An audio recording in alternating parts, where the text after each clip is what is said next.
Assalamualaikum warahmatullahi wabarakatuh. Perkenalkan, saya Muhammad Taufiq Rahman. Saya dari kelas Sosiologi 2019B. Pada kali ini saya akan menjelaskan mengenai salah satu teori yang digagas oleh Herbert Marcuse, yaitu mengenai rasionalitas teknologis. Sebelumnya, saya akan menjelaskan sedikit tentang latar belakang beliau. Herbert Marcuse dikenal sebagai bagian dari gerakan kiri baru dan tokoh generasi pertama mazhab Frankfurt. Kehidupan Marcuse sempat diisi dengan mengelola sebuah penerbitan toko buku tua milik keluarga sembari menyunting beberapa karya filsafat dan seni pada masa itu. Ketertarikan Marcuse semakin mencuat ketika membaca karya fenomenal dari Heidegger, yaitu Sein und Zeit tahun 1927, yang menjadi pokok perhatian pada dunia filsafat.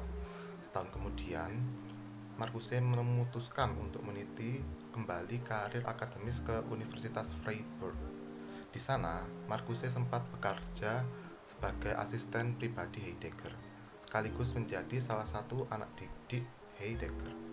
Akan tetapi, kerjasama itu tidak berlangsung lama karena adanya perbedaan sikap politik dan ideologis. Situasi bertambah sulit dan runyam ketika Heidegger secara tegas ambil bagian dalam kegiatan akademis yang mendukung Nazi. Konflik berpuncak ketika Marcuse menganggap bahwa Heidegger itu menjegal karir akademisnya ketika sedang mempersiapkan habilitas atau kemampuannya. Karir akademis Marcuse pun di Universitas Freiburg tamat. Melihat kesulitan itu, Husserl mengirim sepucuk surat kepada kurator Universitas Frankfurt, yaitu Karl Riesler, untuk memberikan rekomendasi kepada Horkheimer agar dapat bergabung dengan Institut Penelitian Sosial Frankfurt. Marcuse meninggalkan Freiburg tahun 1932 menuju Frankfurt. Setelah mempertimbangkan dengan matang posisi filsafat Marcuse, Horkheimer menerima dia bergabung. Tahun 1933, Marcuse menyusul ke Jenewa untuk diserahi tugas menggarap bidang teoretis dan kritik ideologi bersama Horkheimer dan Adorno. Tugas tersebut merupakan penghargaan besar dan pengakuan resmi atas kesulitan formasi akademis filosofis Marcuse. Dari situ, mereka membawa institut pada posisi yang prestisius dalam sejarah pemikiran filosofis kontemporer dengan teori kritis sebagai trademark institut. Selanjutnya, di sini saya akan menjelaskan mengenai teori rasionalitas teknologis itu sendiri. Rasionalitas teknologis adalah ide filosofis yang didalilkan oleh filsuf sekolah Frankfurt, yaitu Herbert Marcuse, dalam artikelnya tahun 1941 yang berjudul Some Social Implications of Modern Technology, yang diterbitkan pertama kali dalam jurnal Studies in Philosophy and Social Sciences, volume 9. Hal ini mendapatkan reputasi arus utama dan perlakuan yang lebih holistik dalam bukunya tahun 1964, yaitu One Dimensional Man. Bagi Marcuse, rasionalitas teknologis merupakan pola pemikiran berdasarkan teknik yang menekankan sifat politis sebagai alat penindasan karena atas prinsip efisiensi, produktivitas, kelancaran, kepastian matematis, dan perhitungan untung rugi. Herbert Marcuse tahun 1964 dalam karyanya berjudul Technological Rationality menyebutkan bahwasanya teknologi modern banyak dijadikan tumpuan harapan. Konsekuensinya, benih-benih kapitalisme makin berkembang, dominasi makin berperan aktif. Ketika teknologi mampu menciptakan pola yang rasional, efektif, dan efisien untuk melahirkan kemakmuran bagi para warganya melalui pengaturan masyarakat yang nampak serba rasional, maka masyarakat yang tinggal dibuat menjadi pasif dan reseptif karena bersikap pasrah. Misalnya saja kita menggunakan gadget. Walaupun memang benar gadget tersebut berpengaruh cukup signifikan bagi kehidupan kita, namun hal tersebut malah membuat kita terbelenggu dan bersifat menerima pada kehadiran teknologi tersebut. Pada tahun 1941, Marcuse menulis esai berjudul Some Social Implications of Modern Technology. Pada tulisan itu, ia menjelaskan perbedaan utama antara konsep teknologi dan teknik material. Teknik, kata dia, adalah alat teknis industri, transportasi, komunikasi, dan alat kerja manusia. Teknologi, di sisi lain, adalah totalitas yang terorganisir dari instrumen-instrumen ini, yaitu proses sosial, mode pengorganisasian, dan pelestarian atau perubahan hubungan sosial. Teknologi sebagai organisasi sumber daya teknis mewakili sebuah manifestasi dari pola pikir dan perilaku yang lazim.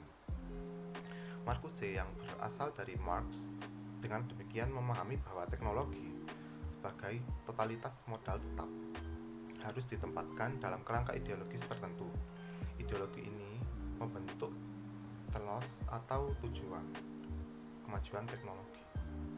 Berdasarkan Marx yang berpendapat bahwa dalam teknologi kapitalisme dibebankan dengan telos atau tujuan untuk keuntungan berkelanjutan, Marcuse percaya bahwa masyarakat industri maju juga menggunakan teknologi untuk melestarikan hegemoni melalui indoktrinasi ideologis. Dengan mengasimilasi faksi-faksi atau kelompok revolusioner bawaan ke dalam organisasi material tertentu dan mengkondisikan wacana rasionalitas teknologi.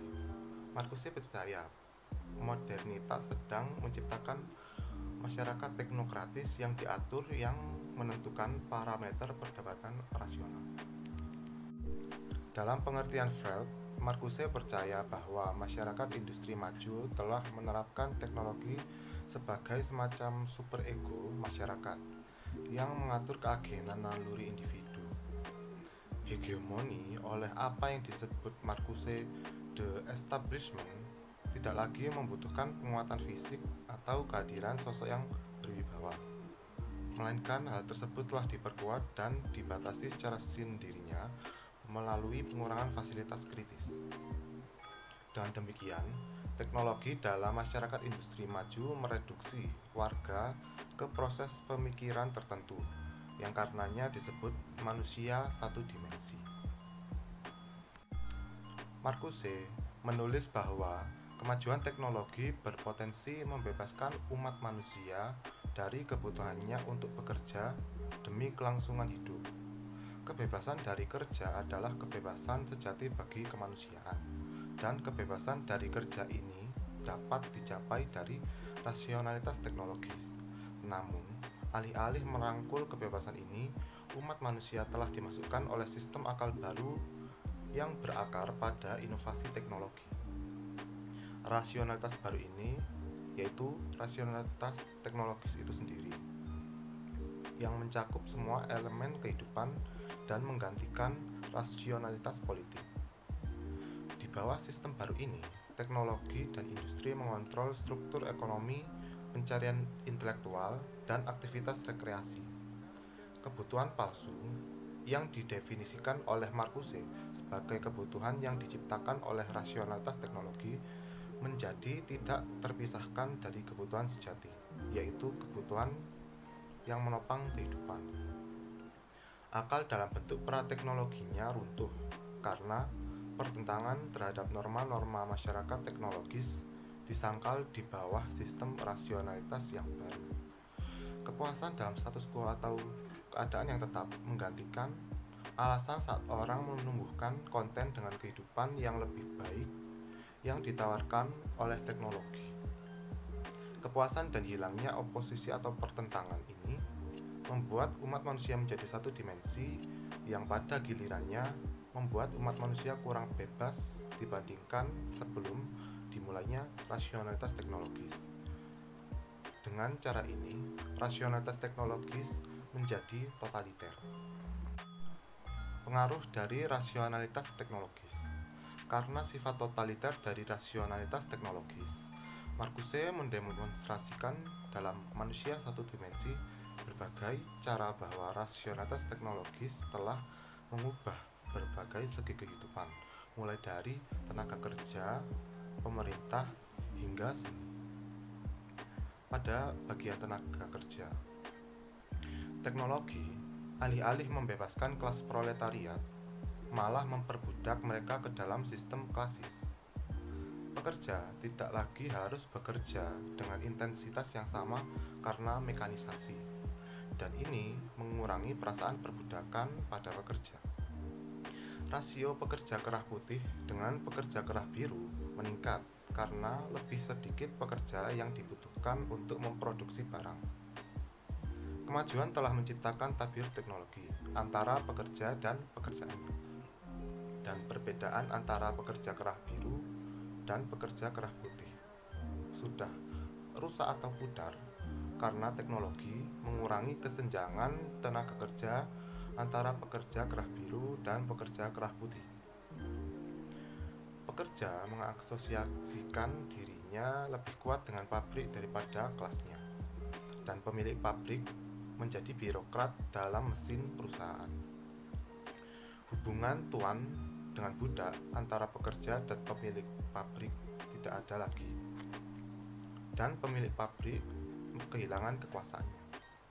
Di bawah rasionalitas teknologis, para teknisi dan ilmuwan menjadi otoritas baru.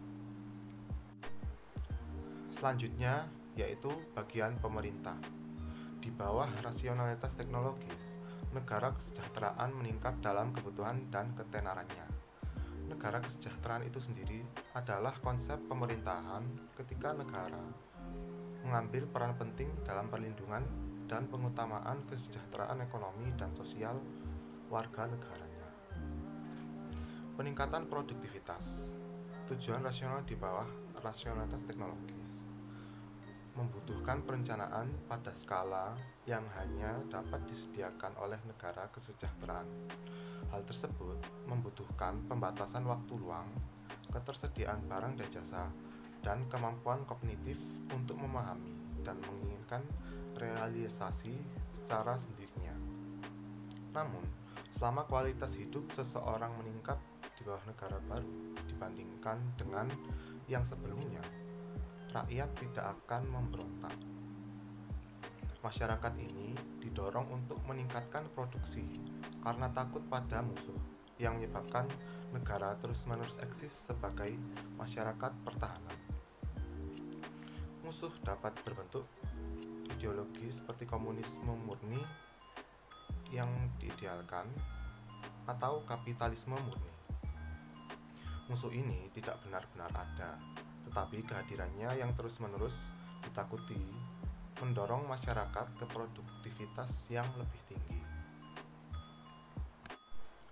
Dan yang terakhir adalah bagian seni. Di bawah rasionalitas teknologis, seni tinggi telah terdesublimasi atau mengalami sebuah penurunan. Realitas budaya dan sosial telah diratakan dari dua dimensi menjadi satu. Keterasingan artistik yang mengilhami karya-karya artistik masa lampau lenyap akibat pendataran ini. Budaya tinggi sebelum rasionalitas teknologis tidak lagi masuk akal bagi pengamat modern. Seni di bawah rasionalitas teknologis malah menjadi umum dan diproduksi secara massal. Seni yang diproduksi secara massal ini diintegrasikan ke dalam kehidupan sehari-hari sehingga menghilangkan sepenuhnya perbedaan antara budaya tinggi dan realitas sosial. Sekian penjelasan dari saya. Apabila terdapat kesalahan kata, mohon dimaafkan. Wassalamualaikum warahmatullahi wabarakatuh.